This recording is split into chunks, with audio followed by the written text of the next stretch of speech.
Boy, I screwed this whole thing up already. Like, I don't have our intro on this. I should let you handle everything, Brian. This is our first episode of this, and we already Woo! screwed it up right out of the gate. Hey! Cheers, brother! Cheers, Lake Effect Lounge. Time to put your wife and kids in bed. It is 9:00 here in Cleveland, and Brian and I decided to come up with a new show where we just kind of drink, talk about Cleveland sports, because obviously we're not doing the pregame show anymore because the Browns fucking suck. So here we are. But the great thing is we're going to have guests on throughout the show. It's just going to be us drinking, having a good time talking about Cleveland sports, kind of like the Cavs losing right now. At least that's what you said they were doing. Live, yeah, they're down 7 right now. That's not that bad. It's against the Sixers, right? Well, they just blew them out of the water the other night, so it's not looking good. Jalen Tyson's the only one scoring any damn points. That works for me, though. That takes care of one of my bets this evening, so I'll be okay with that one. And as I see our guest back here just chuckling because I'm a degenerate gambler like that. We'll talk about bets too here in a little bit. So, Brian, welcome on into the Lake Effect Lounge. Took a while to come up with a name. We had a whole bunch of names that we liked. And, I just want to thank everybody for coming in. Justin's in here tonight. Of course, Justin's in here. Fatty fail because Fatty fails. Here we go. Starting it out just perfect like we normally do. But like I said, if you have little ears around, please do not let them listen to this show because there's going to be some choice words that will be coming out of probably this guy's mouth and not the other people, more likely. But we'll get into it. So, Brian, bud, how's your week been? It's the weekend. You ready to clock out and have a couple drinks? Oh, absolutely. I'm always ready. No, the week's been good. We're in the midst of a Browns coaching search, and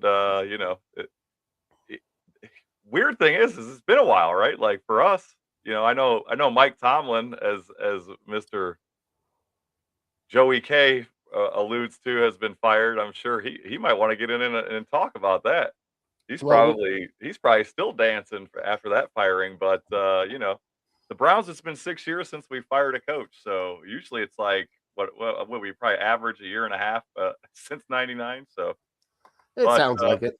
It's been a fun week. As I've been traveling a little bit, so it was not nice to be away from the kids and stuff. But here we are. We're back in Cleveland, back by my infamous Wheaties box. My infamous basketball career, and ready to enjoy some brews.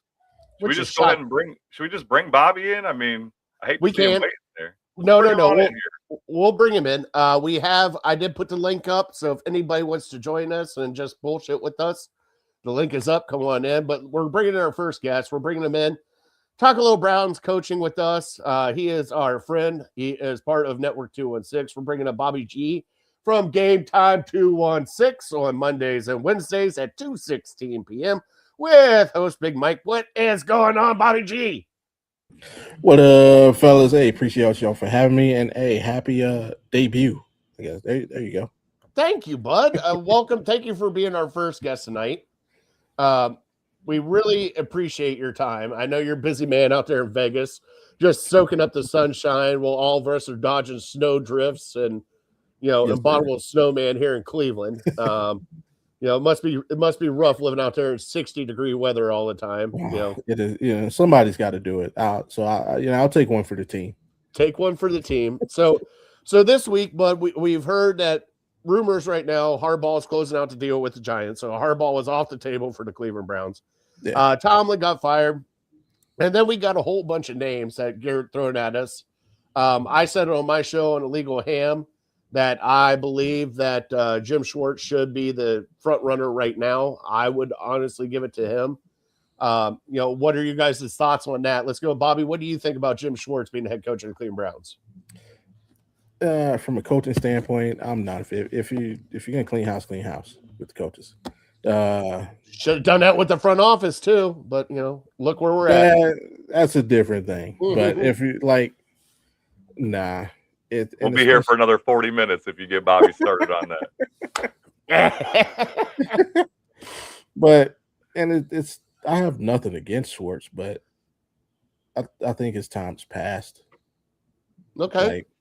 I mean, sometimes it can be just too late in the game. I mean, even when he was a head coach, it's not like he's as credentialed as like a Sean Payton in coming back into the fray, right? Yeah, but he hasn't been head coach in like 20 years. I know, and again, he's not being as credentialed, so it's like, why Yeah. now? Why now? You know, I understand he has the ear to defense, but from what I understand, he doesn't really have the ear of the offensive guys like that. So, let's just get a fresh voice in there for everybody.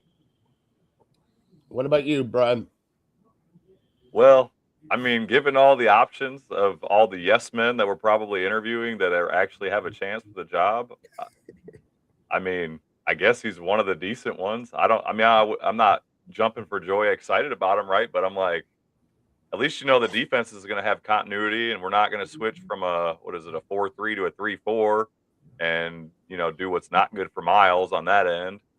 I got a feeling. I mean, he's got plenty of connections by this point. I mean, hell, he's been in the NFL for what, 30 years, something like that. So, he was part of that Super Bowl, one of the Super Bowl winning Eagles teams.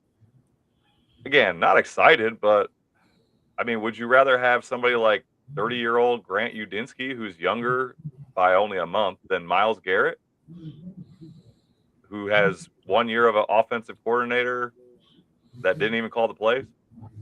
Other than that, why is that so important nowadays? What's that? To have experience? No, calling plays. Like this is a big thing. Like this dude didn't call plays. Remember, once upon a time, no coaches called plays. Yeah. So, like, why is that a big thing now? But don't you think you should have some experience? If you're telling people, if you trying to think of how I can relate this to real life. Like, if you're trying to tell people how they should or shouldn't call plays, don't you think you should have some experience yourself? No. The head coach is a CEO. You think the CEO necessarily knows how to do a CFO's job? No, he hires a CFO who can do that. Okay, but let me But put a lot it of this head way. coaches now are calling their own plays. They're not letting the offensive coordinator call plays. So, sure. But let me put it this way: if you were the owner of a company, let's say you owned a construction company, and you had a sales manager position open, and you have a guy over here who has done nothing but accounting all his life. He's worked his way up, and he's ready to be a manager, but your accounting manager isn't retiring for another 10 years. You're going to move that guy into a sales manager when he has no sales experience? But a head coach doesn't have to have experience. Mike Tomlin is called an offensive play in 18 years, 19 years. But he called defensive plays, didn't he? Did he? I don't know. No. He's been around too long for me to know. I don't know. I wasn't following that closely back then. No, but it's like some of the most random stuff over like the last couple of years. Like people have just made it like this important, and it's like, wow, when did that become an important thing? There's a select few guys who, like Andy Reid, that's his thing, though. But even you could list off some of the greatest coaches in the history of the game. None of them did it. Belichick didn't call a single freaking play. Okay. Like Jimmy Johnson never called a play. Like there are tons of coaches that just didn't call plays, and now we act like it's this great thing. And then what happens if you hire a defensive coach? He's not going to call the play. So, like, that's my whole thing. Like, when did this just become this great necessity? You have to have called plays. Well, I don't know. Maybe the Browns have been forcing it down our throat with Kevin Stefanski for the past 6 years because he calls plays all the time. All right, we have another guest in here. I mean, it is the lounge. Justin, hey, great thing is you don't have to keep it PG-13 tonight. Let's bring Justin in. What's going on, Justin? No storybooks, though. I guess it helps if I unmute myself. Yeah, that helps a little bit. That helps a little bit. And yes, he can read storybooks, especially Hookers and Below Save Christmas. Yes. The one that came out yesterday was Just the Tip. See? Justin reads children's storybooks on Running Bald Man. So, Bobby G, you got to go check it out because some of these books should not be children's books. Let's just put it that way. I believe it. Okay. All right. So Susie likes to look at balls. Who wants to play with my box? And this is what we wanted on Lake Effect Lounge. First night, baby. All right. So, Justin, we're talking, coaches here for the Cleveland Browns. I know that we've all kind of talked about, Bobby believes that play calling, and I get it. I just want somebody in here that I can trust. And I think that's my biggest thing, Bobby, is fair. All these new guys in here coming in. I want somebody I can trust because we haven't had anybody that we've had people, come into here going, well, the T-shirt of we ain't Pittsburgh, F it, Freddie Kitchens shit. We've had Hugh Jackson of if we go this, I'm going to jump into lake and show my bare ass. Like we've had. Shout out to him for actually doing it though. I know he did. I'll give him that. At least he owned up to it. Yeah. The bare ass wasn't part of the skit though. It wasn't supposed to be part of the skit. Yeah. That's all right. My ass would have been out too. But Nobody wants that. I'm just tired of like first time coaches coming to Cleveland. But the bad thing is, I feel like that's all we can get is first time coaches coming to Cleveland. Like I feel like we've got this stigma, like no veteran coach or head coach would want to come to Cleveland and coach in Cleveland. I mean, am I wrong on that? All three of you? Well, Harbaugh didn't even come for an interview. Yeah. Although I heard that Harbaugh might have wanted to come or might have been interested in coming just because he has family ties to Cleveland. Yeah. Must not been that interested. Well, I mean, what I hear, New York offered $20 million a year for 5 years. Mm-hmm. Sure. And they got Jackson Dart and Neighbors and Scattaboo and a pretty good defense and a higher pick than us. Yeah, well, that and their ownership isn't trying to be Jerry Jones. And they're in the Big opposite executive conference of his brother. Hmm? They're in the opposite conference of his brother. They've never been in the same conference.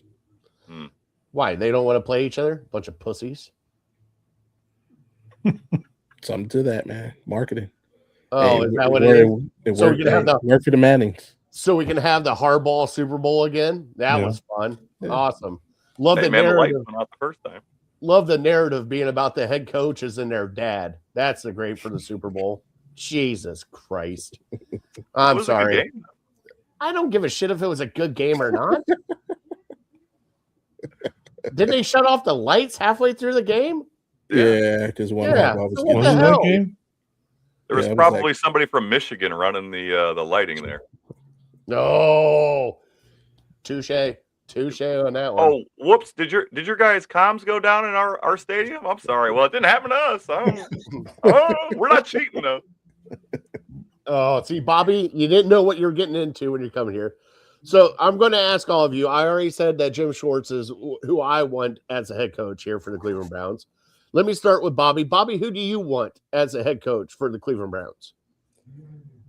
I personally don't have preference. Like I had my wish list of 3 initially, and I knew one of them wasn't going to happen. One was Marcus Freeman, Notre Dame's coach. The other was Flores, and my third was Clint Kubiak. That was my wish list. Obviously, none of them are on the list, so I have no preference of the current guys that we're talking to, minus Schwartz. I don't want Schwartz. But as I'm kind of doing the due diligence I can do on the list of guys we have coming out, I'm actually starting to grow kind of fond of Dirty. And listening to things that people are saying about him, and I think it'd be kind of cool to have a British coach. Press conferences would be sick. Hey, and when we make the trip to London, at least Yeah, we have somebody there to break the barrier. absolutely.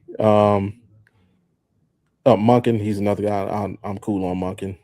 Hey, we already had Munkin here. Yeah, And it was too much Munkin or not enough Munkin. I remember that quote for the longest time. So I don't want Munkin here. Another guy I'm kind of growing fond of is I'm butcher his name, Shellhouse. Shieldhouse, yeah. Yeah. I butchered his name because I'm like, how is it Shieldhouse when there's Yeah. 2 A's in there? Like it's Shieldhouse Sure, or all right. something like that. That guy. That guy.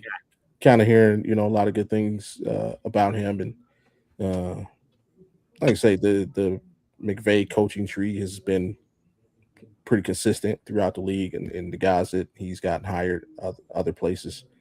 even though Mike just got fired, Mhm. notwithstanding, but he even had some success in the league. So those two guys are kind of growing partial to as we move forward. All right, Justin, what about you? Now bring it up to Brian.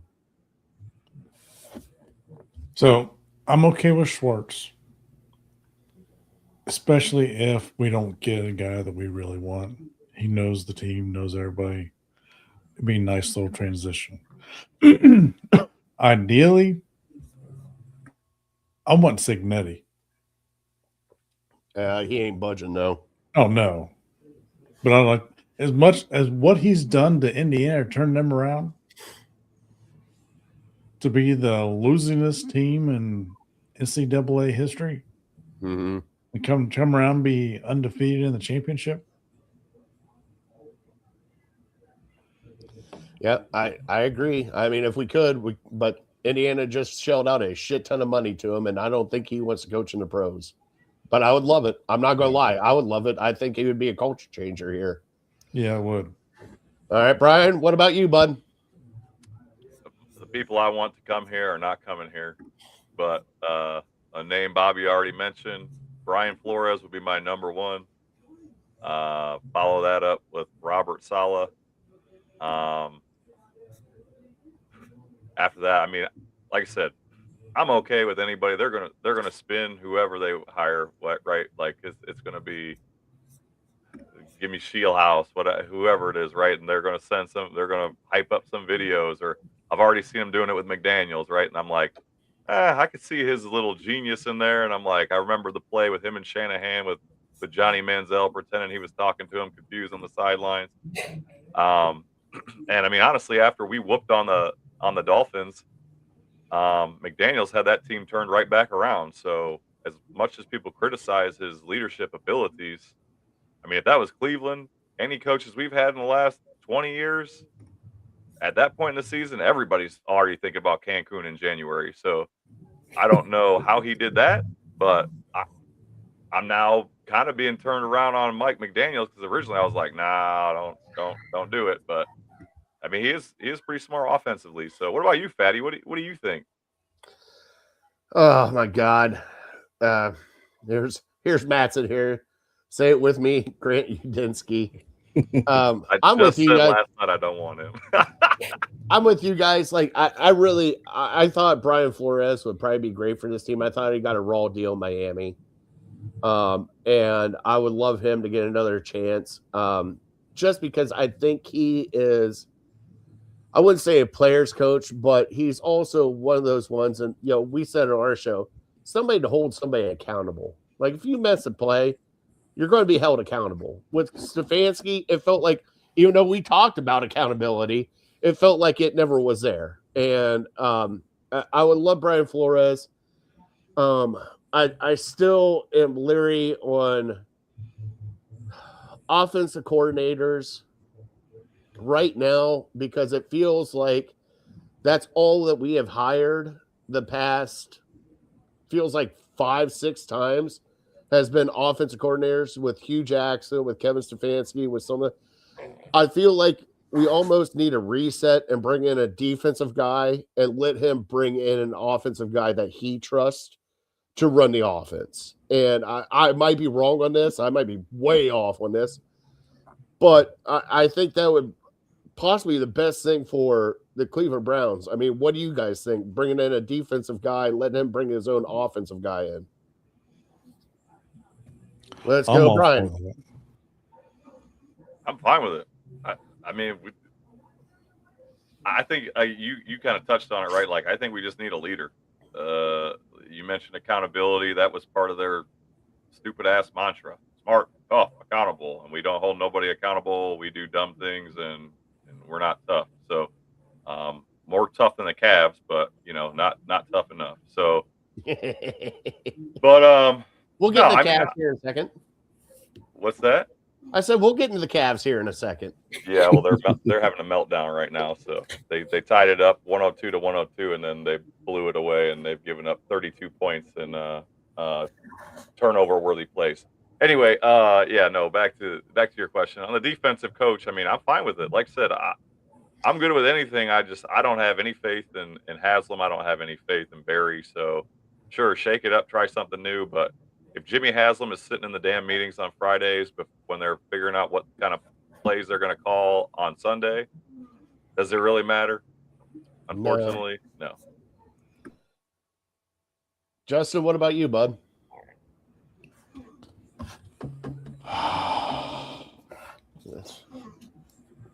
That's the biggest sigh I've ever heard. I was trying to remember what we were talking about. Bringing in a defensive coach. And hey, that's like me after a Chinese buffet. You know, you're all done. You're sitting back like,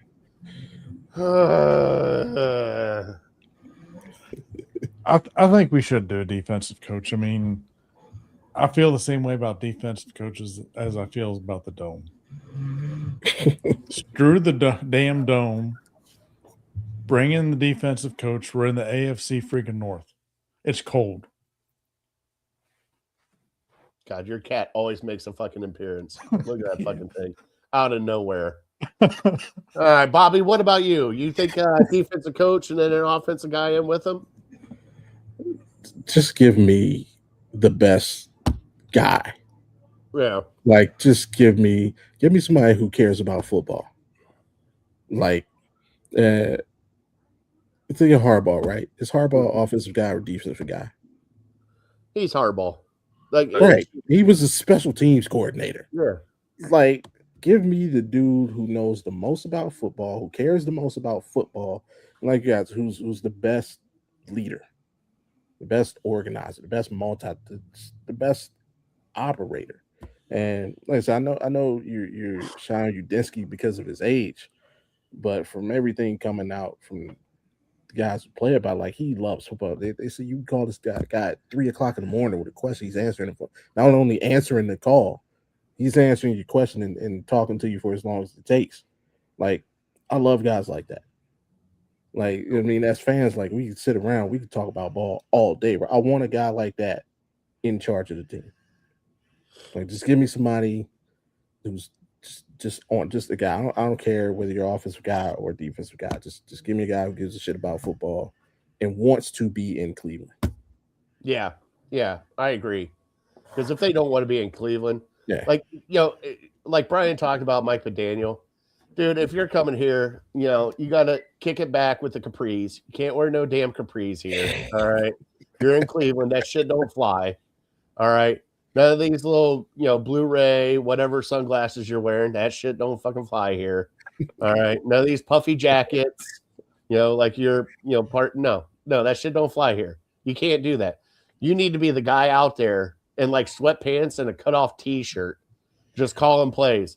Like, I remember, even though I hated his little fat ass, Brady Hoke, I remember him clear as day out there in a damn snowstorm with a t-shirt, folded arms. We're going for 2. And just sitting there the entire game. Just like I think a stiff breeze will blow Mike McDaniel out of the damn stadium. Plus, the true thing is, though, is if he gets here, you know, you get you some of those punchkis and some kielbasa and some pierogies. His fat ass might flubber up. Oh, shit. There was a Bud Light. Oh, you're drinking Miller Lite tonight? He has turned you to the dark side, Brian. We have beaten you down.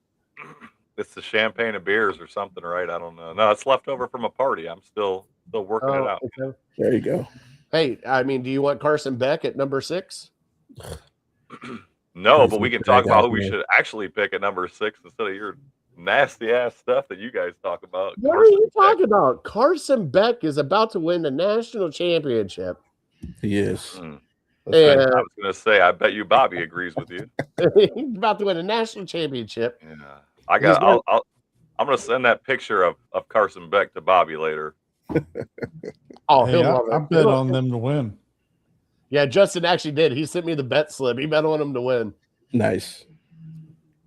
I can't disagree. I'm the one that's on TikTok all over the place saying that Ohio State would smoke them by 10 points, and just about 7,000 people have told me how stupid I sounded 2 weeks after the game. So, and it's still going too. It is. It is every So day. good. Every day, I get a picture of either the Miami, what is it, a duck, This is Sebastian. whatever it is, stomping the buck Brutus into the ground, or him choking him, or there's a hurricane coming and the duck kid is in the middle of the hurricane, and Brutus is like, oh no. I can't tell you how many times I've seen that picture. I think they're still bitter about the pass interference call, and they just need to get over it. Well, ask me. He's a Miami fan. I mean, it was a pass interference, Bobby. It was. It wasn't. Oh, bullshit. That guy's hand was in his pocket. He just couldn't find a yellow Yeah, flag. but notice the ball's touching his hand, so you can touch a guy once he touches the ball. That's legal. See that way. Obviously, the refs saw it different. So, I mean, but I don't blame it on that. I blame like that game's a lot different if Willis McGahee doesn't get hurt. let's be honest. You got your ass kicked by Craig Krenzel. We get our ass kicked. First of all, we get our ass kicked. We lost the game. Craig Krenzel. There was no ass kicking. We lost the game. Craig Krenzel whooped your ass. No, it wasn't. Mo Claret saved you. Oh yeah. If he doesn't make that play on Sean Taylor, I'll give him credit. That was one of the best plays in a championship game. Yeah, it was. I feel so bad for Mo. He would have been like a first round pick if he wouldn't have screwed up everything. Yeah. They just let him go pro. But they can't. At the time, they can't do it. NCAA had to put their foot down. We can't do it. Now look at players now. Hey, look at Terrell Pryor's team that had stuff taken away from them. Yeah. Because of gold pants. And now look at it. Now a guy's sticking around in Oregon getting paid $20 million just to stick around and play quarterback. Yep. Right? Like it's. How pissed By the way, is Tim Tebow? Oh man, this is how the first show should go. All right, so did the Cavs lose?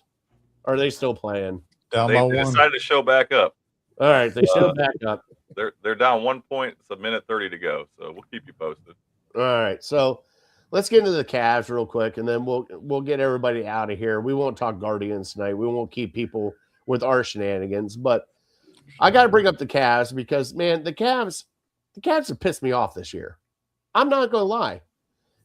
They spoiled us last year with having the best record ever, and they come into this year, and they're a bunch of pansies.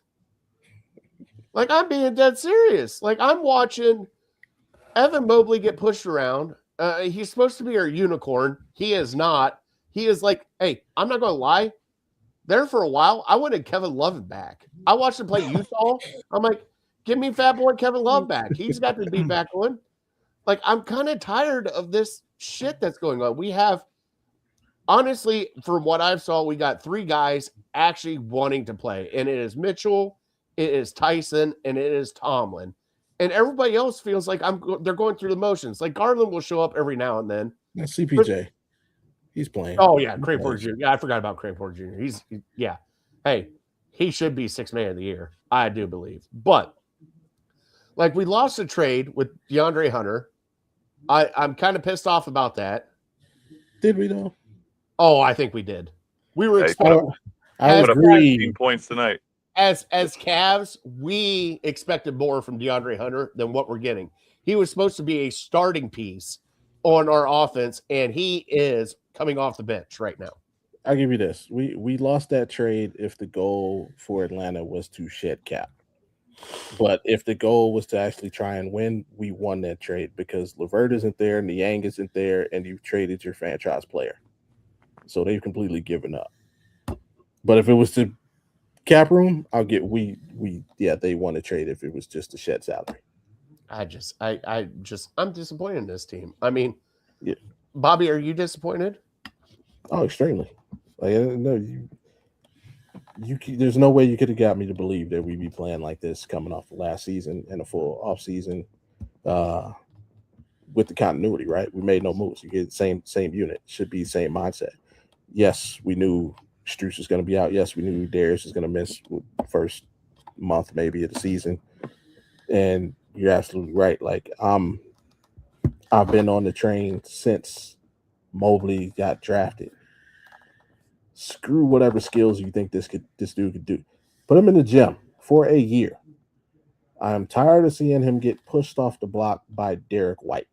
Why is Evan Mobley being pushed off the block by point guards? Like, he can't hold his position to save his life. Right. And it's just so irritating. It's irritating not seeing them box. Nobody boxes out. When a shot goes up on defense, they stand around and wait for the ball to fall to them. And here comes, like I saw with KD, got 3 offensive rebounds. We played Houston, just running right by Evan Mobley because he has his back turned. Like, put your freaking body on somebody, box out, and get the rebound.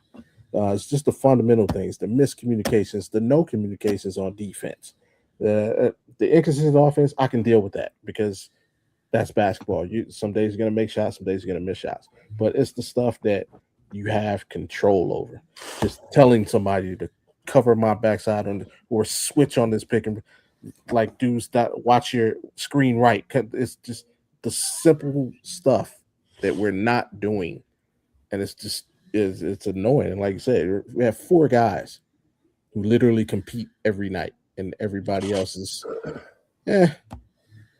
Yeah. No, I agree. Like tonight, Porter Jr.'s got 11 assists, and 3 rebounds and only 2 points. Evan Mobley has got 13 points and only 5 rebounds, but he's got 4 blocks and 4 assists. I'm just kind of like, I finally realized that this year, I think this team does not go through Evan Mobley, and it shouldn't from here on out. He shouldn't be taking the ball at the point. He should not be doing anything of that nature. I get pissed off when I see Jared Allen out there getting the fucking ball at the point and just handing it off to somebody. I like what like this offense is just, when it's humming, it's humming. When it's not, it's not. And like you said, there's only 4 people that are playing. I mean, Brian, what do you think about this Cavs team? It's a little more complicated, I think. The people that I rely on for my NBA, like Zen, I guess, if you will, to keep me even keel, say to calm the hell down and wait till February. Now, as a fan, it's hard for me to do that, right? It's hard for probably all of us to do that, right? But the reality is this team, whatever they do this regular season, does it really matter? To me, no. As long as they get in the playoffs, that's all I care about is what you're going to do when you get in the playoffs. Now, obviously, if you are a 7th or 8th seed, a play-in team, yeah, that's not great, right? If you get up to the middle or whatever, you're making yourselves have a harder road to the championship if you can even get there. But I think the biggest problem is Evan Mobley. I mean, we've seen when Donovan Mitchell is the star on this team, we've seen for 4 years what the ceiling is. And the ceiling is a 2nd-round exit. Jared Allen has been disappointing year after year after year. I kept hearing this past offseason that there was this big move coming. This big move is coming. No move ever happened. Here we are. We get bounced by the Knicks. We almost got bounced by Orlando. We get bounced by the Celtics. We get bounced by, I mean, it's just, we're not tough enough, right? I mean, we probably beat it to death about the toughness, but like you said, the rebounding, the effort's just not there. And it's almost like the games that I watch is like, if Donovan doesn't show up and show out, then we lose the game. And it's like, you can't play that way in the playoffs. You can't play that way in the regular season. So it's tough. Justin, do you watch a lot of Cavs basketball? No, I quit watching basketball when the GOAT retired the 2nd time. Brian Scalabrine, that's awesome. It sure shit ain't that flopping piece of shit. Oh boy, here we go. All right, calm down about LeBron. Ooh, my tampon fell out. I love it. Yeah, by the way, if you guys don't know that he loves Michael Jordan, and Brian's losing it right now. And there's been a huge debate on all of our shows about Michael Jordan and LeBron James, and I get why Justin is sometimes angry about LeBron, but there's different generations, and this time it's LeBron's this generation's Michael Jordan. Yeah, I forget get that. why kids today think he's the GOAT because that's the best he's seen. Just like Michael's the best I've seen. No. LeBron's better. No, I don't care. Your parents didn't raise you right. Your daddy needs to take you bend over his knee or something. Go out back, get the switch off the tree. And I've seen Michael Jordan whole career, LeBron James whole career. Matter of fact, I was at Richfield Coliseum the night Jordan scored 69. Martin Luther King Day. Yeah. LeBron James is the best person I've ever seen play basketball. And I'm not talking about the most accomplished. I'll give you accomplishments because Jordan ain't even the most accomplished if you want to bring that. But if you walk to a playground and you're watching people play basketball and you got next and you're watching the people on the court and Jordan and LeBron are on the same team and that team loses, you're going to pick LeBron on your team before you pick Michael Jordan. I'm sorry. No, because he's better. No. Yeah. To prove the point, if you're a Michael Jordan fan, you've heard this story. 15-year-old LeBron James went to Chicago, went to a certain gym where a lot of pros are playing pickup ball. And as the story goes, every pro in there will tell you the best basketball player in that building was LeBron James at 15. And Michael Jordan was in that building as well playing. So I have not heard that story. You've not heard that story? Ron Artest tells it all the time. Yeah. 15 years old. So I'm just saying. LeBron never will be the GOAT. I'll die on that hill. I'm just sitting back and watching. Like, this is, hey, I don't even have to do anything. Like, right now, it's like lighting a match and then throwing it right in the middle. Like, hey, like with Brian, it's Carson Beck. All I got to do is say Carson Beck, and he starts rolling his eyes and getting all upset, and it's fine. Carson Beck is so trash. Oh, he's going to be the savior of the Cleveland Browns. God, he's going to be the greatest quarterback the Cleveland Browns. Hey, Bernie Kosar, you. Carson Beck, you. Here we go. How about I just need him to be the greatest quarterback Monday night. That's it. Okay. All right. I give you that. If Beck forgoes the draft and goes to Cleveland and supplemental draft like Bernie did, then Carson Beck's like 60 years old right now. Isn't he like a 7th year? I mean, we did draft, what was his face? Brandon Wheaton. Yeah, that was the stupidest draft pick I ever heard. Nothing like getting a 30-year-old guy at pick number 22 to lead your franchise for another 4 years before he retires. I don't know that would have been the stupidest draft pick. No, Justin Gilbert's right up there. I'm not going to lie. Justin Gilbert's right up there. Johnny Manziel, Brady Quinn. Yeah, well, Johnny Manziel, I understand why they did Johnny Manziel. Yeah. They sold some tickets with that one. Brady Quinn, I never liked Brady Quinn. No, I mean, his whole highlight reel was sucking off to Zamarja. Oof. Oof. I mean, really, though, you just, hey, Brady Quinn throws it to Zamarja. Brady Quinn throws it again. Zamarja. Touchdown, Zamarja. To be fair, Brady Quinn screwed himself, though. If he doesn't hold out, he's a starting quarterback in 2017. Yeah. Mm-hmm. And he would have got killed the way he does because most Notre Dame quarterbacks besides Joe Montana are garbage. I don't know, man. When Braylon and Kellen had the best years of their lives, and the one thing he did do was get rid of the ball quick, his career could have played out completely different. I think so, Bobby. I think this is mine, and we've talked about this on Legal here. I have a Brady Quinn Notre Dame bias. Like I don't like Brady Quinn. I thought it was the stupidest draft that you could have done to get Brady Quinn. He was from Columbus. He went to Notre Dame. He never won any big game at Notre Dame. Not one big game at Notre Dame. Not one. And yet we drafted him. Like, come on. In the 20s. In the 20s. Yeah, but still. Hey, Kenny Pickett was picked in the 20s too. Look how well that fucking turned out. Yeah, but that was their first pick. At least we got Joe Thomas before we got Brady. Thank God we got Joe Thomas because he was probably the only one that did anything good before Brady Quinn. Jesus. By the way, speaking of the draft, let's have some fun now because everybody's kind of lubed up and having some fun. You know, the Browns are picking 6th and what is it, 24th now? Yeah. Okay. So we've all been on the talk of like, shit, Cavs won. Yes, they did. I saw that 117, 115. By the way, congratulations, Cavs. You've won 2 in a row.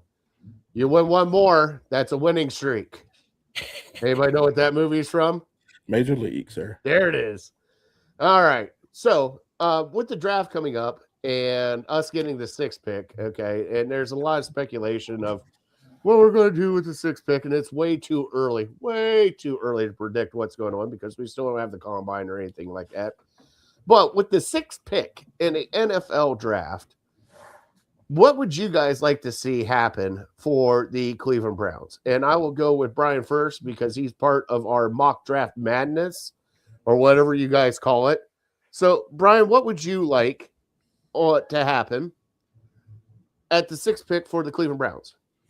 I'm just saying in the factory of mock drafts, we actually use the factory of mock draft studio rather than this Lake Effect lounge that you added here. Just nobody's going to know what I'm talking about aside from the three of us. It's similar though, so it's okay. We can do it.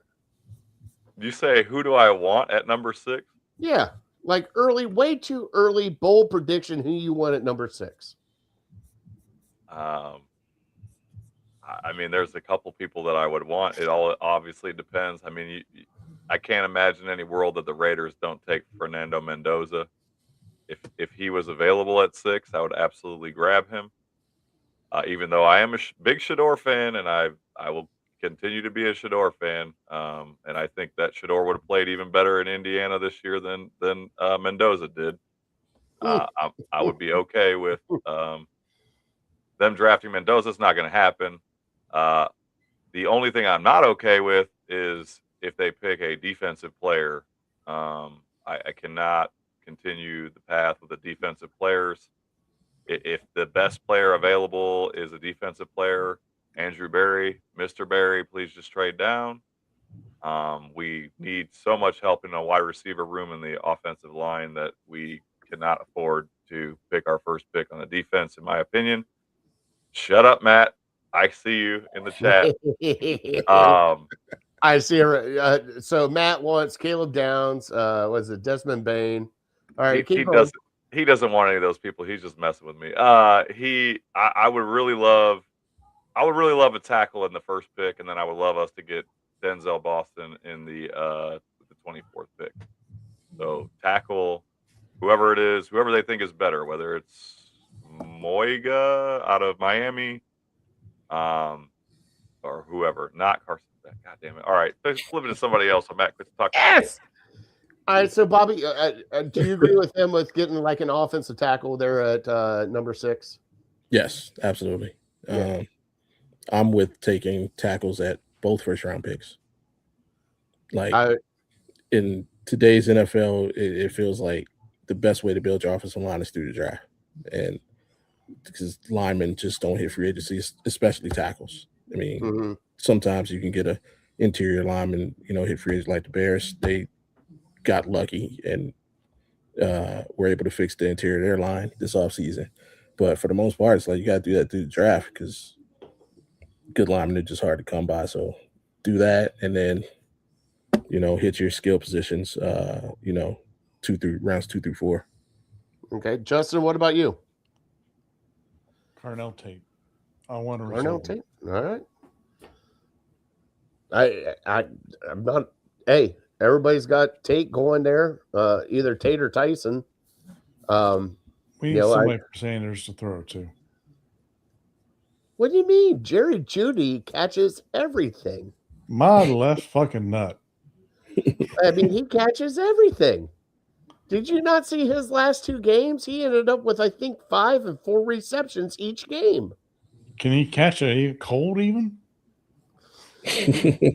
I know one thing he can catch is a fucking bus ticket out of Cleveland. He can do that for me. No. He can't even get his year reprieve. No. Come on. I can't go that far. You can't go that far. Come on. Oh, The yeah, 2 yeah. years, yeah, one good, one bad. He's got to get his, Okay, hey, if he starts dropping passes again he's at gonna the do beginning of that. the season, oh yeah, okay. You want to know why? Because he's got baby hands. Hey, you ever watch Necessary Roughness? Don't throw it to stone hands. All right, that's where we're at. That's where I'm at with him right now. Listen, as bad as he played, what freaking organizations has started the year and said, let's see about these 4 quarterbacks and let's just start with 4 quarterbacks and see, like, do you really blame him for not having much chemistry for the beginning of the year Hey, with anybody? hey, according to Andrew Barry's press conference, every team has 4 quarterbacks. Every team has 4 quarterbacks on their roster. Every team has 4 quarterbacks on their roster. Yeah, but and all 4 of them ain't fucking trying for the starting quarterback position, you dumbass. the Okay. Browns like their wide receiver room. That's what we've heard for the last 10 years. Yeah, I love my wide receiver room if I had Anthony Schwartz on this team. Jesus Christ. I think I'm with you guys going back to the draft. Now we're getting back into it. I'm with you guys. I would love to see an offensive tackle. And to be honest, I would love at 24, I would wait for the wide receivers in the second round. At 24, I would go a tackle and then an interior offensive lineman. Because it sounds like Bitonio is going to retire. Sounds like Teller's on his way out. We still have a question mark at center with Postage and what they're going to do with that section. You pretty much have to revamp in this draft. You have to revamp the offensive line with this draft. Because if you don't, Shedeur Sanders ain't going to have any time to drop back and throw for a pass if we don't have anybody blocking for him. They've had to revamp the O-line since '99, though. No. Nah. So they've had the past couple of years, they've had a good O-line, but the bad thing is they rested on their laurels and they didn't upgrade some of the positions that they needed to upgrade, and they drafted other positions. So they got old really quick. Yeah, they did. I don't think Conklin got old as soon as he signed his first contract here with Clinton. Yeah. I don't know. I think Tate is somebody you can't pass on. He's going to be one of those superstar receivers. And hey, if he's there and they think he makes it to 6, that's the other thing. Do you think he makes it to 6, Justin? Who's picking in front of us? You got the Jets at 2, Arizona at 3, Tennessee at 4, Giants at 5. I don't think he makes it past Tennessee. Yeah, I think Tennessee would snag him up. They might. If he's still there, I wouldn't pass on him. I know he brought it up here, and I want to ask the room before we close out this show tonight. Caleb Downs gets brought up a lot, especially here in Ohio. I mean, he is a true, unicorn of what he is. He can play linebacker, he can play corner, he can play safety. If Caleb Downs should happen to be anywhere near, and I know, Brian, I know you don't want to draft defense. I know, I hear you all the time. But if you think that Caleb Downs could be let's just say the next generation of your defense, would you take him at 6?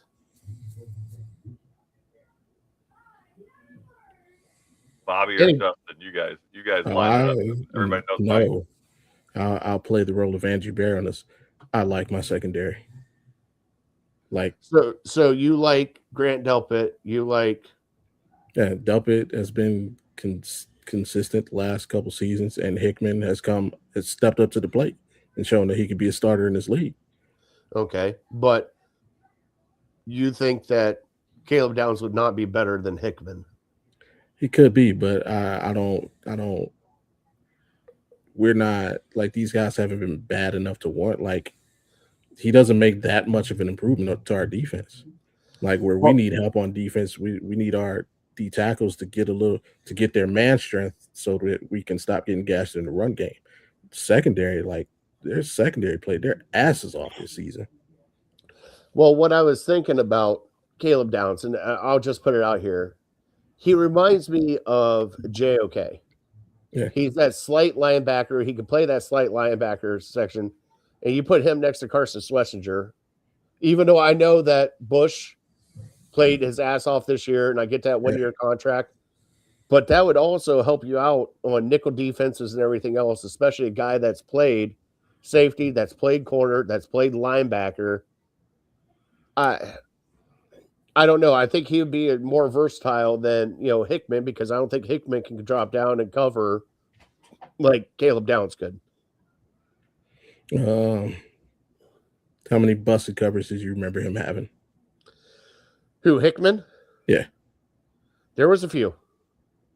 How many times did he get beat gas for like huge chunks of yards? No, it wasn't a huge chunk of yards. I'm just no, but I mean, what I'm saying is, it's like, that's what I'm saying. Like the payoff in picking up downs versus picking up a tackle it ain't that much of it. Like Hickman would basically have to regress to make that worth it.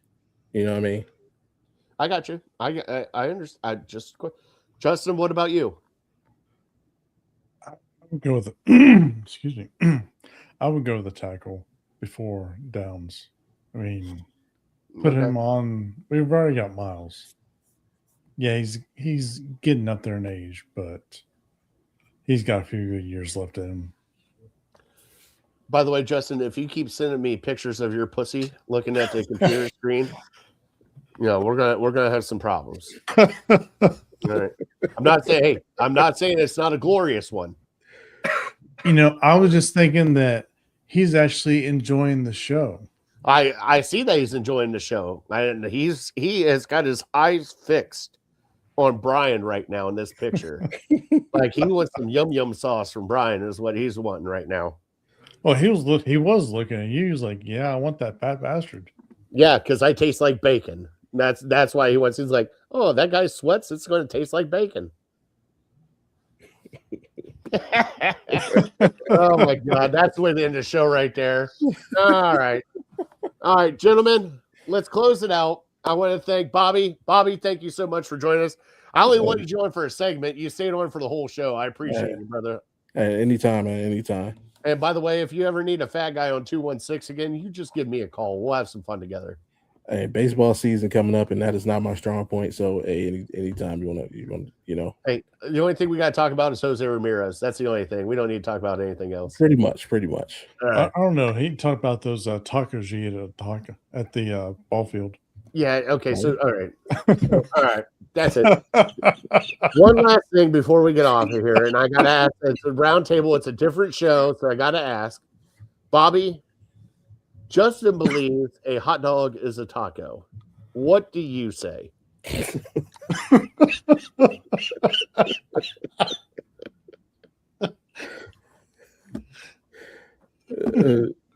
No, a hot dog is not a taco. No. Why not? Well, one, they're different forms of meat.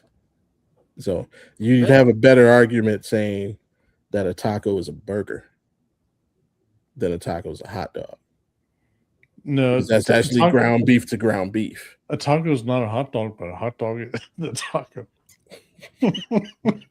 Yeah. Nah, no way. I mean, think about it. You got the starch, the taco shell, the hot dog bun is shaped like a taco shell.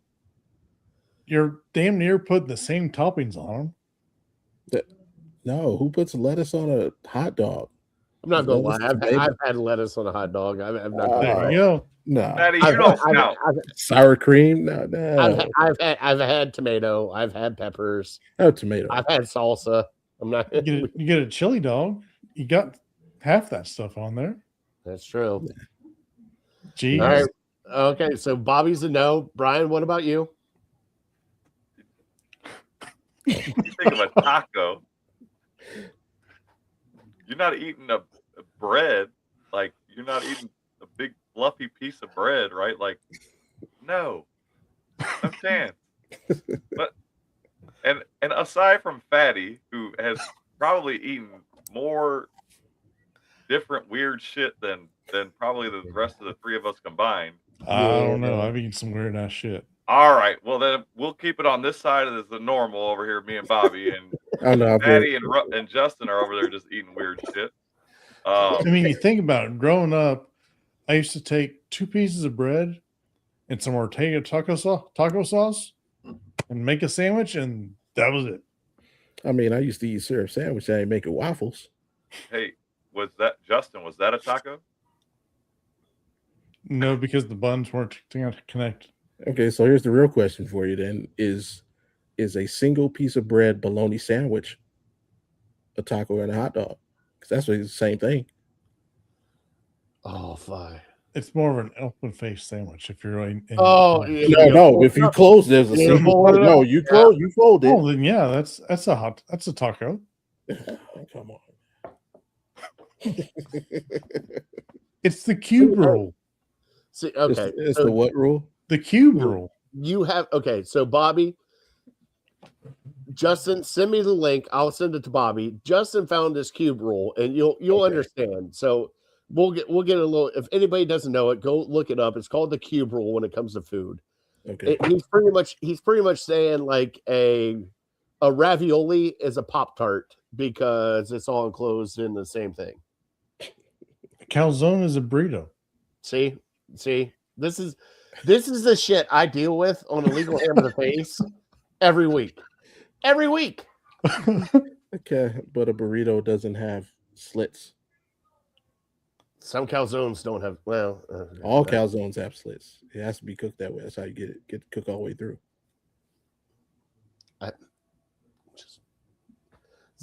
Bobby, this is what I deal with.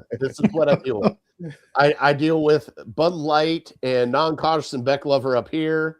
I deal with a hot dog as a taco down here. You know, it's just it's rough. It's rough being me on this side. Yeah, I'm It's not like- bad.